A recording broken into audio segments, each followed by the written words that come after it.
مسلمانوں، جو لوگ ظالم ہیں ان کی طرف مائل نہ ہونا، نہیں تو تمہیں بھی دوزخ کی آگ آ لپٹے گی،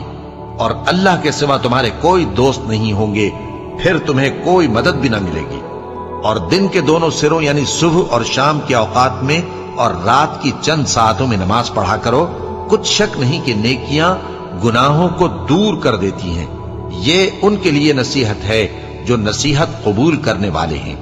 اور صبر کیے رہو کہ اللہ نیکوکاروں کا اجر ضائع نہیں کرتا۔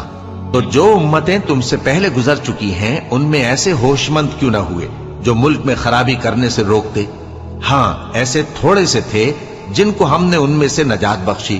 اور جو ظالم تھے وہ انہی باتوں کے پیچھے لگے رہے جن میں عیش و آرام تھا، اور وہ گناہوں میں ڈوبے ہوئے تھے۔ اور تمہارا پروردگار ایسا نہیں ہے کہ بستیوں کو جبکہ وہاں کے باشندے نیکوکار ہوں از راہ ظلم